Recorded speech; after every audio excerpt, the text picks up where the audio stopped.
ಅಯೋಧ್ಯೆ ಶ್ರೀರಾಮ ಮಂದಿರದಲ್ಲಿ ರಾಜಕುಮಾರ ರಾಮರ ಪ್ರಾಣ ಪ್ರತಿಷ್ಠಾಪನೆಯಾಗಿದೆ. ಕೋಟ್ಯಂತರ ಕಣ್ಣುಗಳು ಇದನ್ನ ಕಣ್ತುಂಬಿಕೊಂಡಿವೆ. ಪ್ರತಿಷ್ಠಾಪನೆ ಅನ್ನೋದಕ್ಕಿಂತ ಹೆಚ್ಚಾಗಿ ಪಟ್ಟಾಭಿಷೇಕ ಅಂದ್ರೆ ತಪ್ಪಾಗಲ್ಲ. ಯಾಕಂದ್ರೆ ತ್ರೇತಾಯುಗದಲ್ಲಿ ರಾಮರು ವನವಾಸ ಮುಗಿಸಿ ಬಂದಾಗ ಅಯೋಧ್ಯೆ ಹೇಗಿತ್ತು, ಈ ಕಲಿಯುಗದ ವನವಾಸ ಮುಗಿದು ರಾಮರು ಮಂದಿರಕ್ಕೆ ಬರುವಾಗಲೂ ಅದೇ ಸಂಭ್ರಮ, ಅದೇ ವೈಭವ, ಅಷ್ಟೇ ಅಲಂಕಾರ. ಅದರಲ್ಲೂ ರಾಮ ಮೂರ್ತಿಯ ಅಲಂಕಾರ ಕಣ್ತುಂಬಿಕೊಳ್ಳೋಕೆ ಶಬರಿ ಕಾದಂಗೆ ವಿಶ್ವಾದ್ಯಂತ ರಾಮ ಭಕ್ತರು ಕಾದಿದ್ರು. ಹಾಗಾಗಿ ರಾಮಲಲ್ಲ ಮೂರ್ತಿಯನ್ನ ರಾಜಕುಮಾರ ಅಲ್ವಾ ಅವರು, ರಾಮ ರಿಯಲ್ ಆಗು ಕೂಡ ಅಂದ್ರೆ ಅವರ ಕಾಲದಲ್ಲಿ ಅದೇ ರಾಜಕುಮಾರರಂತೆ ಕಂಗೊಳಿಸಲಾಗಿತ್ತು ಅವರ ಮೂರ್ತಿಯನ್ನ. ಅದರಲ್ಲೂ ಕೂಡ ಸ್ನೇಹಿತರೆ, ಕನ್ನಡಿಗನ ಕೈಯಿಂದ ಸೃಷ್ಟಿಯಾದ ಮೂರ್ತಿ ಅಯೋಧ್ಯೆಯ ರಾಮ ಮಂದಿರದ ಗರ್ಭಗುಡಿಯಲ್ಲಿ ಪ್ರಾಣ ಪ್ರತಿಷ್ಠಾಪನೆಗೊಂಡು ಪೂಜೆಗೊಳಪಡ್ತಾ ಇದೆ. ರಾಜಕುಮಾರರಿಗೆ ಪಟ್ಟಾಭಿಷೇಕ ಮಾಡುವಾಗ ಹೇಗೆ ರತ್ನ ಖಚಿತ ವಜ್ರ ವೈಡೂರ್ಯಗಳಿಂದ ಅಲಂಕಾರ ನಡೆಯುತ್ತೋ ಅದೇ ರೀತಿ ರಾಮಲಲ್ಲರಿಗೂ ಅಲಂಕಾರ ಮಾಡಲಾಗಿದೆ. ಹಾಗಾದ್ರೆ ರಾಮರಿಗೆ ಯಾವ್ಯಾವ ಆಭರಣಗಳನ್ನ ಹಾಕಲಾಗಿದೆ, ಆ ಆಭರಣಗಳು ಏನೇನು ಹೇಳ್ತವೆ, ಆಭರಣಗಳಿಗಿರೋ ಮಹತ್ವ ಏನು, ಎಲ್ಲವನ್ನ ಈ ವರದಿಯಲ್ಲಿ ಕ್ವಿಕ್ ಆಗಿ ನೋಡ್ತಾ ಹೋಗೋಣ. ಸ್ನೇಹಿತರೆ, ರಾಮರ ಮೂರ್ತಿ ಮೇಲಿರುವ ಪ್ರತಿಯೊಂದು ಆಭರಣಗಳಿಗೂ ಅದರದೇ ಆದ ಮಹತ್ವ ಇದೆ. 5 ವರ್ಷದ ಬಾಲಕ ರಾಮಮೂರ್ತಿ ಮುಗ್ಧತೆ, ದೈವತ್ವ ಹಾಗೂ ರಾಜ ಪದವಿಗಳ ಮಿಶ್ರಣದ ಪ್ರತೀಕ. ಶ್ರೀರಾಮರ ಮೂರ್ತಿಯ ಹಾವಭಾವಗಳು, ಅದರ ಮೇಲಿರುವ ಆಭರಣಗಳು, ಗಾತ್ರ ಎಲ್ಲದಕ್ಕೂ ರಾಮಾಯಣವೇ ರೆಫರೆನ್ಸ್. ಅವರ ಉದ್ದವಾದ ಕೈಗಳು ರಾಮರು ಅಜಾನುಬಾಹುವಾಗಿದ್ರು ಅನ್ನೋದನ್ನ ತೋರಿಸುತ್ತೆ. ಹಾಗೆ ರಾಜಕುಮಾರರಿಗೆ ತಕ್ಕಂತೆ ಆಭರಣಗಳನ್ನು ಕೂಡ ರಚಿಸಲಾಗಿದೆ. ದಶರಥ ರಾಜರ ಮಗ ಅಲ್ವಾ ಎಷ್ಟಾದ್ರೂ ಕೂಡ. 132 ಜನ ಕುಶಲಕರ್ಮಿಗಳು ರಾಮರಿಗೆ 14 ಬಗೆಯ ಆಭರಣಗಳನ್ನು ರೆಡಿ ಮಾಡಿದ್ದಾರೆ. ಲಕ್ನೋ ಮೂಲದ ಹರ್ಷ ಹೈಮಲ್ ಶಯಂ ಲಾಲ್ ಜುವೆಲ್ಲರ್ಸ್ ರಾಮಲಲ್ಲಾರಿಗೆ ಆಭರಣ ವಿನ್ಯಾಸ ಮಾಡಿ ತಯಾರಿಸಿಕೊಟ್ಟಿದ್ದಾರೆ. ಸಂಸ್ಥೆಯ ಸಿಇಒ ಅಂಕುರ್ ಆನಂದ್ ಆಭರಣಗಳಿಗೆ ಹಿಂದೂ ಗ್ರಂಥಗಳು ಹಾಗೂ ರಾಮಾಯಣ ಟಿವಿ ಸೀರಿಯಲ್ನಿಂದ ಇನ್ಸ್ಪಿರೇಷನ್ ಪಡೆದಿದ್ದೀವಿ ಅಂತ ಹೇಳಿದ್ದಾರೆ.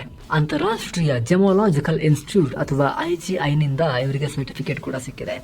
ರಾಮರ ಆಭರಣಗಳಲ್ಲಿ ಒಟ್ಟಾರೆಯಾಗಿ ಬರೋಬ್ಬರಿ 18,567 ವಜ್ರಗಳಿವೆ, 2,984 ರುಬೀಸ್ ಅಥವಾ ಮಾಣಿಕ್ಯಗಳಿವೆ, 615 ಎಮರಾಲ್ಡ್ ಅಥವಾ ಪಚ್ಚೆಗಳು ಹಾಗೂ 439 ಕತ್ತರಿಸದ ವಜ್ರಗಳಿವೆ. ಅನ್ಕಟ್ ಡೈಮಂಡ್ಸ್ ಪ್ರತಿಯೊಂದನ್ನು ಕೂಡ IGI ಸರ್ಟಿಫೈ ಮಾಡಿದೆ. ಈ ಎಲ್ಲ ವಜ್ರ ಮಾಣಿಕ್ಯಗಳು ಕೆಜಿಗಟ್ಟಲೆ ಚಿನ್ನದ ಮೇಲೆ ನಾಜೂಕಾಗಿ ಅಲಂಕೃತಗೊಂಡಿವೆ. ವಿಶೇಷ ಏನು ಅಂದ್ರೆ, ಪಚ್ಚೆಗಳು ಜ್ಞಾನದ ಸಿಂಬಲ್ ಆದ್ರೆ ಮಾಣಿಕ್ಯಗಳು ಸೂರ್ಯನ ಸಂಕೇತ. ಶ್ರೀರಾಮ ಸೂರ್ಯವಂಶಿ ಅನ್ನೋ ನಂಬಿಕೆ ಇದೆಯಲ್ಲ, ಹಾಗಾಗಿ ಇನ್ನು ವಜ್ರಗಳು ಪಾವಿತ್ರ್ಯತೆ ಹಾಗೂ ಪ್ರಾಮಾಣಿಕತೆಯ ಸಂಕೇತ. ವಸ್ತ್ರ, ರಾಮಲಲ್ಲಾರಿಗೆ ಹಳದಿ ಮತ್ತು ಕೆಂಪು ಬಣ್ಣದ ವಸ್ತ್ರವನ್ನು ತೊಡಿಸಲಾಗಿದೆ. ಹಳದಿ ಪಂಚೆ ಅಥವಾ ಧೋತಿ, ಕೆಂಪು ಅಂಗವಸ್ತ್ರದಿಂದ ಅಲಂಕರಿಸಲಾಗಿದೆ. ಬನಾರಸಿ ಅಥವಾ ಕಾಶಿ ಬಟ್ಟೆಯನ್ನು ಇದಕ್ಕೆ ಬಳಸಲಾಗಿದೆ. ಇದರಲ್ಲಿ ಶಂಖ, ಪದ್ಮ, ಚಕ್ರ ಹಾಗೂ ನವಿಲುಗಳ ಚಿತ್ರಗಳಿವೆ. ದಿಲ್ಲಿ ಮೂಲದ ಡಿಸೈನರ್ ಮನೀಶ್ ತ್ರಿಪಾಠಿ ಅನ್ನೋರು ಇದನ್ನ ಡಿಸೈನ್ ಮಾಡಿದ್ದಾರೆ. ಕಿರೀಟ, ರಾಮಲಲ್ಲಾರ ಮುಕುಟ ಅಥವಾ ಕಿರೀಟದ ತೂಕ ಹೆಚ್ಚು ಕಮ್ಮಿ 1.7 kg ಇದೆ. ಕಿರೀಟದ ಹಿಂದಿರೋ 22 ಕ್ಯಾರೆಟ್ ಚಿನ್ನದ ಪ್ರಭಾವಳಿಯ ತೂಕ ಅರ್ಧ kg ಅಷ್ಟಿದೆ. ಕಿರೀಟದಲ್ಲಿ 75 ಕ್ಯಾರೆಟ್ನಷ್ಟು ವಜ್ರಗಳು, 135 ಕ್ಯಾರೆಟ್ನಷ್ಟು ಜಾಂಬಿಯನ್ ಪಚ್ಚೆಗಳು, 262 ಕ್ಯಾರೆಟ್ನಷ್ಟು ಮಾಣಿಕ್ಯಗಳನ್ನು ಬಳಸಲಾಗಿದೆ. ಕಿರೀಟದ ನಡುವೆ ಇರೋ ಸೂರ್ಯ ವಂಶದವರು ರಾಮ ಅವರು ಅನ್ನೋದನ್ನ ರೆಪ್ರೆಸೆಂಟ್ ಮಾಡಕ್ಕೆ ಕಿರೀಟದ 2 ಕಡೆ ಮುತ್ತುಗಳ ಎಳೆಗಳನ್ನ ನೇಯಲಾಗಿದೆ. ಒಟ್ಟಾರೆ ಕಿರೀಟವನ್ನ 5 ವರ್ಷದ ಬಾಲಕನಿಗೆ ಸೂಟ್ ಆಗೋ ಹಾಗೆ ಡಿಸೈನ್ ಮಾಡಲಾಗಿದೆ, ರಾಜಕುಮಾರಂಗೆ ಸೂಟ್ ಆಗೋ ಹಾಗೆ. ತಿಲಕ, ರಾಮಲಲ್ಲಾರ ಹಣೆಗೆ 16 ಗ್ರಾಂಗಳ ಹಳದಿ ಚಿನ್ನದ ತಿಲಕವನ್ನ ಇಡಲಾಗಿದೆ.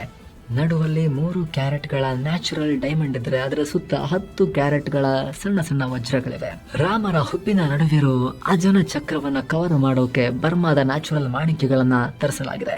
ಈ ಅಜನ ಚಕ್ರ ರಾಮರ ಅಂತ ಪ್ರಜ್ಞೆಯನ್ನ ಸೂಚಿಸುತ್ತೆ. ಉಂಗುರಗಳು, ರಾಮರ ಬಲಗೈ ಹೆಬ್ಬೆರಳಲ್ಲಿ 65 ಗ್ರಾಂ ತೂಕದ ಪಚ್ಚೆಯ ಉಂಗುರವಿದೆ. ಇದರ ಮಧ್ಯೆ ಇರೋ ಹಸಿರು ಜಾಂಬಿಯನ್ ಪಚ್ಚೆ ಕಾಡಿನ ಹಚ್ಚ ಹಸಿರಿನ ಸಿರಿಯನ್ನ ಸೂಚಿಸುತ್ತೆ. ಎಡಗೈ ಹೆಬ್ಬೆರಳಿನಲ್ಲಿರೋ ಮಾಣಿಕ್ಯದ ಉಂಗುರ 26 ಗ್ರಾಂ ತೂಕ ಇದ್ದು ಇದರಲ್ಲೂ ವಜ್ರ ಹಾಗೂ ಮಾಣಿಕ್ಯಗಳಿವೆ.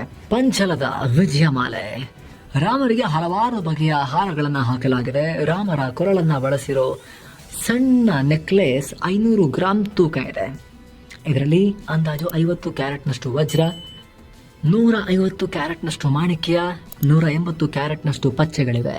ಅಲ್ಲದೆ ರಾಮರ ಎದೆ ಮೇಲಿರೋ 5 ದಳಗಳ ಪಂಚಲದ 660 ಗ್ರಾಂ ತೂಕ ಇದೆ. ಇದರಲ್ಲಿ 60 ಕ್ಯಾರೆಟ್ ಪೋಲ್ಕಿ ಅಂದ್ರೆ ಕಟ್ ಅಥವಾ ಪಾಲಿಶ್ ಮಾಡದ ವಜ್ರಗಳಿವೆ. ಜೊತೆಗೆ 550 ಕ್ಯಾರೆಟ್ನಷ್ಟು ಪಚ್ಚೆಯನ್ನು ಒಳಗೊಂಡಿದೆ. ಇದನ್ನ ಕೌಸ್ತುಭ ಮಣಿ ಅಂತ ಕರೀತಾರೆ.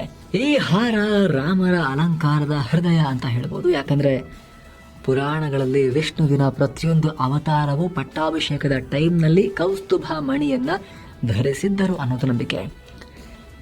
ರಾಮಲಲ್ಲಾರ ಮೊಣಕಾಲಿನವರೆಗೂ ತೂಗು ಬಿಟ್ಟಿರೋ ಬರೋಬ್ಬರಿ 2 kg ತೂಕದ ವಿಜಯ ಮಾಲೆ ಮಿತಿ ಇಲ್ಲದ ಭಕ್ತಿ ಹಾಗೂ ನಮ್ರತೆಯನ್ನ ಸೂಚಿಸುತ್ತೆ.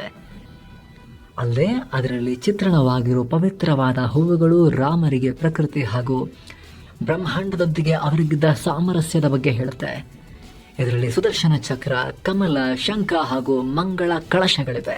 ನಡುಪಟ್ಟಿ ಅಥವಾ ಕಮರ್ ಬಂದ್, ರಾಮರ ನಡುವನ್ನ ಅಲಂಕರಿಸಿರೋ ನಡುಪಟ್ಟಿ ಅಥವಾ ಕಮರ್ ಬಂದ್ ಸುಮಾರು 3/4 kgಯಷ್ಟು ತೂಕ ಇದೆ.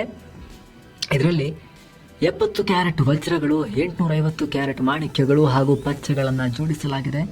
ಇವುಗಳ ಅರೇಂಜ್ಮೆಂಟ್ ಮುರಿಯಲಾಗದ ಶಕ್ತಿ, ರಾಮರ ಸದ್ಗುಣಗಳು, ಧೈರ್ಯ, ಉತ್ಸಾಹ, ಬುದ್ಧಿವಂತಿಕೆ ಹಾಗೂ ಶುದ್ಧತೆ ಸೊಬಗುಗಳ ಸಂಕೇತವಾಗಿದೆ. ತೋಳುಬಂದಿ ಹಾಗೂ ಕಡಗ ಅಥವಾ ಬಳೆಗಳು, ರಾಮರ ತೋಳುಗಳಿಗೆ ಒಂದು ಜೊತೆ ಬಾಜುಬಂದ್ ಅಥವಾ ತೋಳುಬಂದಿಗಳನ್ನು ತೊಡಿಸಲಾಗಿದೆ. ಇವುಗಳು ಸುಮಾರು 400 ಗ್ರಾಂನಷ್ಟು ತೂಕ ಇವೆ. 22 ಕ್ಯಾರೆಟ್ ಚಿನ್ನದಿಂದ ಈ ತೋಳುಬಂದಿಗಳನ್ನು ಮಾಡಲಾಗಿದೆ. ರಾಮರ ಮುಂಗೈಲಿರೋ ಕಂಗನ್ ಅಥವಾ ಬಳೆಗಳು 850 ಗ್ರಾಂ ತೂಕ ಇವೆ. ಅದರಲ್ಲಿ ಸುಮಾರು 100 ಕ್ಯಾರೆಟ್ನಷ್ಟು ವಜ್ರಗಳು ಹಾಗೂ 320 ಕ್ಯಾರೆಟ್ನಷ್ಟು ಮಾಣಿಕ್ಯ ಹಾಗೂ ಪಚ್ಚೆಗಳಿವೆ. ಪಾಯಲ್ ಅಥವಾ ಕಾಲ ಬಳೆಗಳು, ಪಾಕ್ ಕುದಾ ಅನ್ನುವುದು ಬಗೆಯ ಕಾಲಿನ ಉಂಗುರವನ್ನ ರಾಮಲಲ್ಲಾರ ಕಾಲ್ ಬೆರಳುಗಳಿಗೆ ತೊಡಿಸಲಾಗಿದೆ. ವಜ್ರ ಹಾಗೂ ಮಾಣಿಕ್ಯದಿಂದ ಅಲಂಕರಿಸಿರೋ ಸುಮಾರು 400 ಗ್ರಾಂ ಚಿನ್ನದಿಂದ ಈ ಉಂಗುರಗಳನ್ನು ತಯಾರಿಸಲಾಗಿದೆ. ಅಲ್ಲದೆ 500 ಗ್ರಾಂ ತೂಕದ 22 ಕ್ಯಾರೆಟ್ ಚಿನ್ನದಿಂದ ತಯಾರಿಸಿರುವ ಪಾಯಲ್ ಅಥವಾ ಕಾಲಿನ ಕಡಗಗಳನ್ನು ಕೂಡ, ಕಾಲ ಬಳೆಗಳನ್ನು ಕೂಡ ರಾಮಲಲ್ಲಾರಿಗೆ ತೊಡಿಸಲಾಗಿದೆ. ಹೀಗೆ ಪ್ರತಿಯೊಂದು ಆಭರಣವನ್ನ ಬಾಲಕ ರಾಮ ಮೂರ್ತಿಯ ಗಾತ್ರಕ್ಕೆ ತಕ್ಕಂತೆ ನಿಖರವಾಗಿ ಡಿಸೈನ್ ಮಾಡಲಾಗಿದೆ. ರಾಮರ ಗುಣ ಶ್ರೀಮಂತಿಕೆಯನ್ನ ಹಾಗೂ ಅವರ ದೈವಿಕ ಅನುಗ್ರಹವನ್ನ ಪ್ರತಿಯೊಂದು ಆಭರಣಗಳು ಪ್ರತಿಬಿಂಬಿಸ್ತವೆ. ಇವುಗಳ ಜೊತೆಗೆ ರಾಮಲಲ್ಲ ಕೈಯಲ್ಲಿ ಚಿನ್ನದ ಬಿಲ್ಲು ಬಾಣಗಳಿವೆ. ರಾಮಲಲ್ಲ ಬಾಲಕ ಆಗಿರೋದ್ರಿಂದ ಅವರು ಆಟ ಆಡೋಕೆ ಬೆಳ್ಳಿಯ ಗೊಂಬೆಗಳನ್ನ ಅವರ ಮುಂದೆ ಇಡಲಾಗಿದೆ. ಚಿಕ್ಕ ಮಕ್ಕಳು ಆಟ ಆಡೋ ರ್ಯಾಟಲ್ ಅಂದ್ರೆ ಗಿಲ್ಕಿ, ಬೆಳ್ಳಿಯ ಆನೆ, ಕುದುರೆ, ಒಂಟೆ, ಸಣ್ಣದೊಂದು ಬಂಡಿ ಹಾಗೂ ಬುಗುರಿಯನ್ನ ಕೂಡ ಇಡಲಾಗಿದೆ.